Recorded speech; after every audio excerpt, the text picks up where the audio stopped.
Hello everyone and welcome back to the channel for another video. So today's video is going to be my tips and tricks to get ready for the upcoming update in Disney Dreamlight Valley, which is coming on Wednesday the 4th of December. We are so close to it arriving, and obviously most of us have been all wrapped up in Storybook Vale DLC world, and we've not really thought about the base game update coming. So I wanted to kind of go through some of my tips and tricks to be ready for this update, make sure you're kind of prepared for what is coming, even though we are all kind of invested in Storybook Vale for those of us who have got it. But for those of you who maybe didn't get the DLC, or you're just generally wanting to be prepared for the base game update anyway, these are going to be my tips, so let's get started. So tip number one, which is my main tip for this DLC, is collecting Dreamlight. Now Dreamlight is going to be so important in this update for one main feature, which is the brand new floating islands. Now obviously to get these floating islands we are going to need to spend 15k per island.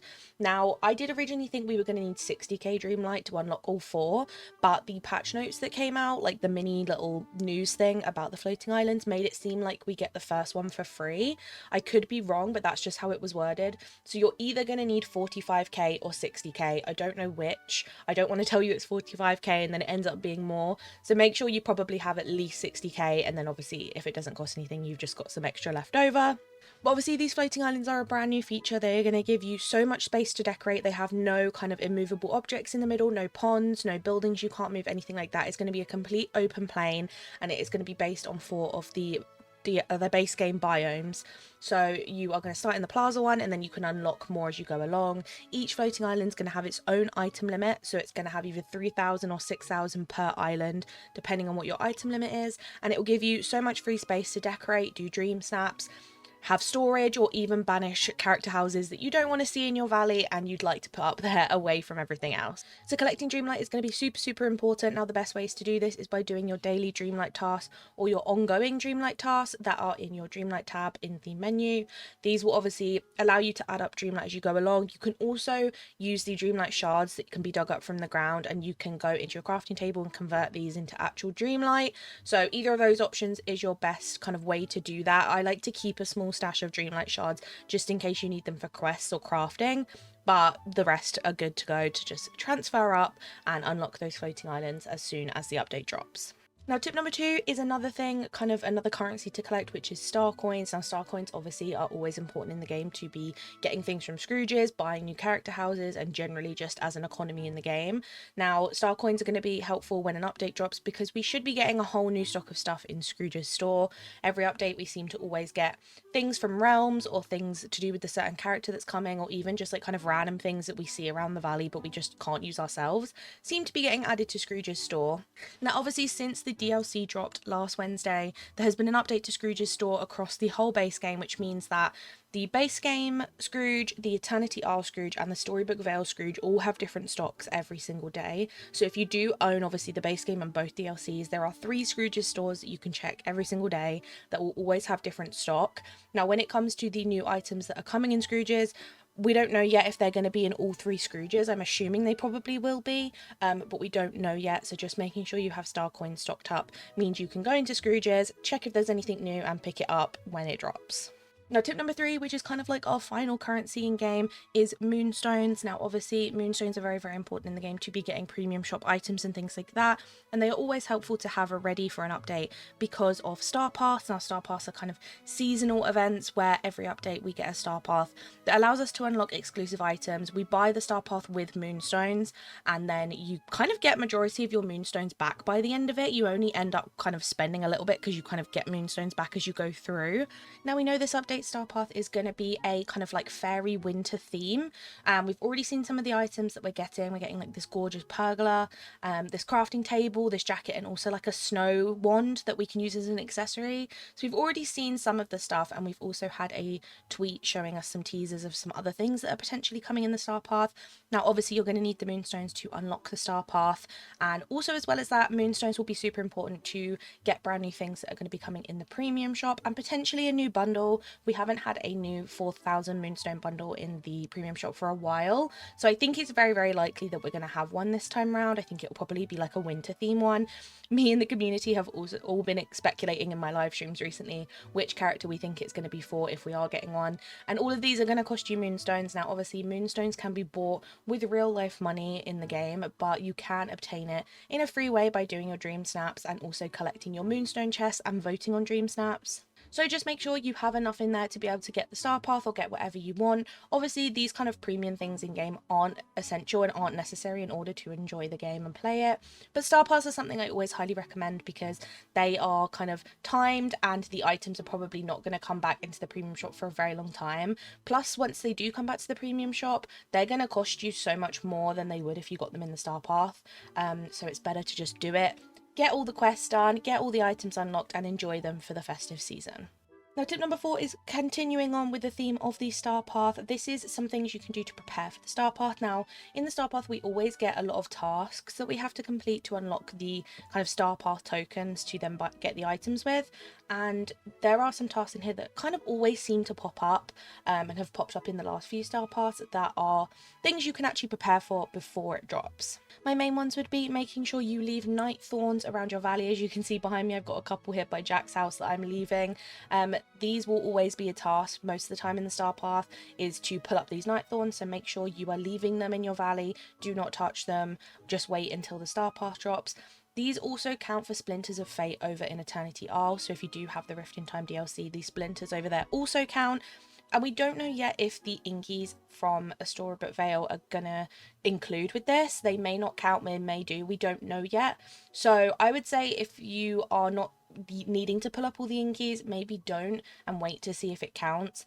It'd be really, really cool if it did, because I think we'd all complete those tasks super quickly, but they may not count just because obviously they would know that it would be so easy to be able to complete those tasks because of all the Inkies everyone has everywhere. So I would just say focus on keeping them about, especially the night thorns, and these will make this task so much quicker. As well as that, making sure you have the memory orbs around. Now last star path we did get quite a few tasks which was about opening memory orbs, and memory orbs drop when you are doing certain tasks around the valley such as mining, fishing, digging, things like that, and they will pop out as little like orbs. They kind of look like the ones in Inside Out, and obviously when you open them you either get a memory unlock in your collections or you will get a coin. Now, when you leave these here, it means that when you do get around to these tasks in the star path, it will make things so much easier for you to be able to just go around, pick up all these memories that you have stocked up and ready, and unlock those star path tasks a lot quicker, because otherwise that one can be a really long grind, because these memory orbs can sometimes take quite a while to kind of pop up. Now my next tip is something to kind of go with the star path as well as just the general kind of resource collecting in the valley, and that is to make sure you have some potions. Now potions can be used in these different tasks to be able to kind of speed them up or give you more resources or kind of change the resources you're getting, and you can get them for 4 different tasks. Now potions are really, really helpful for the star path because they mean you'll be able to kind of gather resources quicker. We always have star path tasks that are like fishing a certain fish that will come out of a red bubble, or mining a load of gems from a specific area or biome in the valley. And potions make these drops so much quicker and easier to obtain, and just generally help so much when getting those tasks done. But they are also really, really good just in general for the update, because it is likely that with Sally and her questing, we're probably going to be asked to do certain things or craft certain things for her quests, and having resources stocked up means it'll be so much easier and quicker to do so. So making sure you have a good stock of everything, potions can really help with that. Now tip number 6, which is another thing to collect, is purified shards. Now if anyone didn't know what these are, what they do, they are kind of an efficient way to level up villagers quickly without having to give them their daily favorites. Obviously their daily favorites do give them a huge boost as well as talking to them, but purified shards are kind of the best way to get characters kind of boosted and leveled up if you don't want to go around and do loads of tasks with them and it's taking a while, especially for those later levels that seem to take a lot. So if you are hoping to get Sally leveled up quickly, get her new friendship items that we're going to be getting, we've seen some of them and they look incredible. So if you're looking to kind of get her leveled up quickly, purified shards would be really great. These can be crafted in your crafting table with some of these shards from around the base game valley, so those will really help if you're hoping to level her up and get her stuff quickly. Now tip number 7 is to make sure that your characters are kind of up to date, not your DLC characters but your base game ones, and in particular obviously make sure you have got Jack unlocked and kind of leveled up. it is very, very highly likely that Sally's questing is going to have a lot to do with Jack. So making sure you have him to level 10 and kind of ready to quest with Sally is going to be really, really helpful for you, and kind of mean you can start questing with her straight away. We don't obviously know if there's going to be any other characters that she's going to interact with or need to quest, but kind of having all the base game characters can really, really be helpful to make sure you're kind of not gate locked in being able to progress further with Sally because you need a certain character. But I think Jack is a definite one to get unlocked and get prepared with. Now, tip number 8 is to do with another feature that is coming in the update, which is angled furniture. We are going to be able to angle our furniture at a 16-point rotation in this update, which is a insanely huge change to the game and completely how we've been playing it ever since it launched. It is really going to change the game, especially for those of you who love decorating and are avid decorators like me. And I'm going to be completely destroying my whole valley to get ready for the update. So I'm going to be completely starting from scratch. Now, I would just say you don't have to do this. You could just take what you've already designed and go in and kind of angle and change things. But if you are hoping to kind of completely change the landscape of your valley, just be prepared that you are going to be able to angle some furniture. So just make sure you are kind of thinking about where you want to put things, kind of getting ready for that. And if you do feel like kind of destroying areas is what you want to do, then get that ready. Now, tip number 9 is about something that could potentially be coming back this year. I think it's very likely, and that is the Christmas event. Now, in Disney Dreamlight Valley, we have a Christmas event where you can unlock certain little items to do with Christmas. Like we have a little gift pile and a Santa hat, and it is very, very similar to the previous events that we've had this year. So if you did play the Halloween event, it is very, very similar to that, and you will get fish spawn in the base game valley that have little Santa hats on. These will also help you kind of finish up your collection menu because they are included in that,